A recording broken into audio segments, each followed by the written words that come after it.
Well, hello, dear prayer partners and friends. This is Pastor Wolfgang Herz-Lane. I'm coming to you, as always, from Christ the King Lutheran Church in Cary, North Carolina. It's Saturday afternoon. The church is kind of quiet. We've done all the preparing that we can do for tomorrow's services.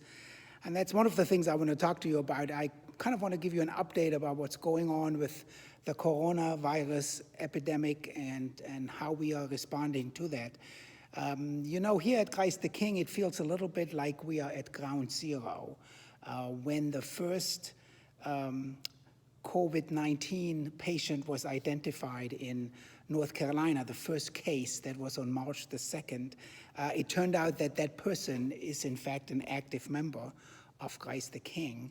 And you couldn't believe the media frenzy that followed in those first few days when, every TV channel had at the top of the news for like 24 hours that the person who had been diagnosed with coronavirus was a member at Christ the King. And we just put out a statement confirming that, and that's kind of all we wanted to say. And so we didn't really talk to the media, and they were kind of reduced to camping out in our parking lot, which they did frequently and for hours, and showing wonderful pictures of our building and our sign.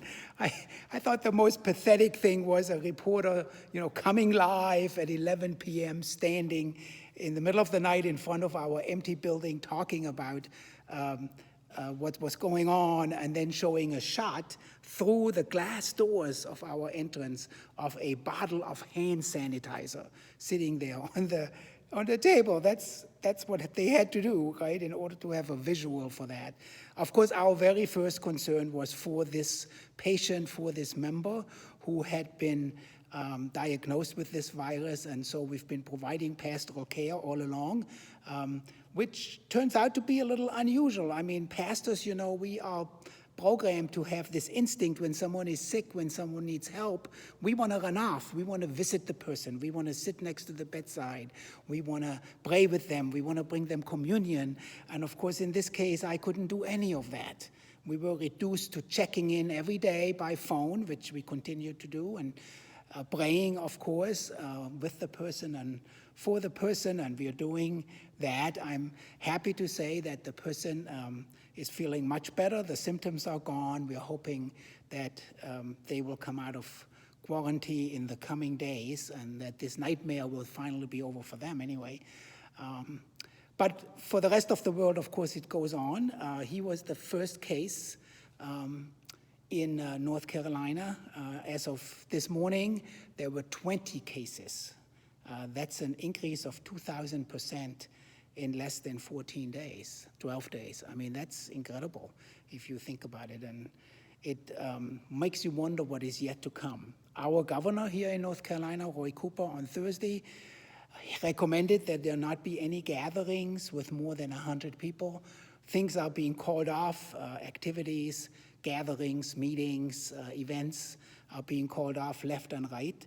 And so we as a church also had to make the difficult decision that we are not going to have worship in person this weekend. Instead, we're going to be live streaming. We'll have a very small number of people here.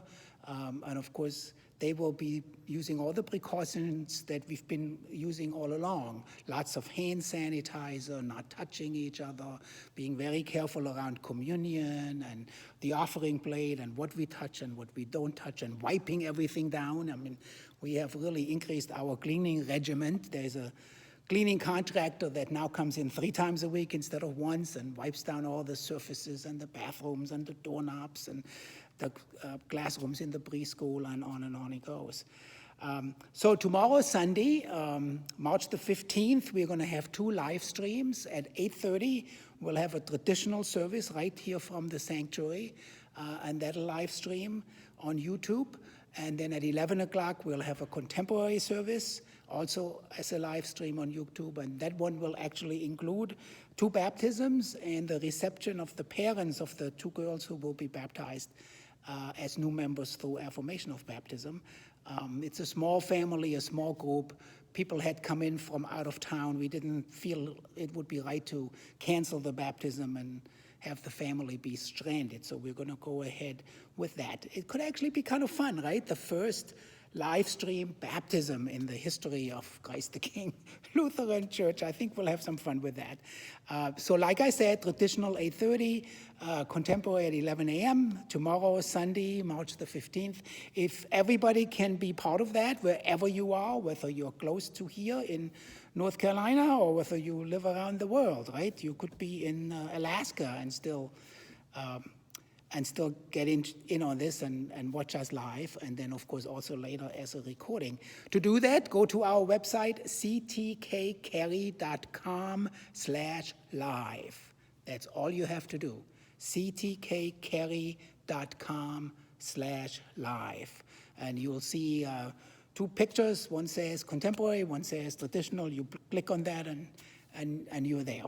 All right, so hope to see many of you tomorrow, even though it'll be a kind of a one-way seeing. You will see me, I won't be able to see you. And hopefully, we're gonna do this for a couple weeks, and then hopefully by then, we'll reassess and we'll see where we are at that point about in-person worship and any of the other activities and meetings and events here at church, of course. So, God bless you. My heart goes out to you. I pray for you, dear prayer partners, as I know you pray for me, and that's probably the best we can do in this time of crisis, praying for one another, praying that God would give us courage and patience. This is not the first crisis we have faced. This is not the first epidemic we have to deal with.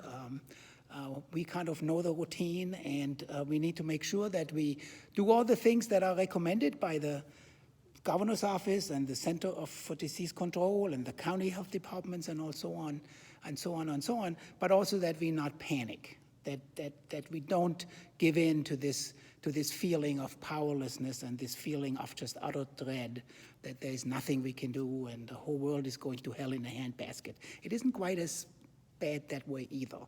And we need to remember that ultimately we do rest in God's loving hands, and because we do have a loving and a merciful God, we can find the strength to get through this and to not give in to the panic. So pray for you, pray for me.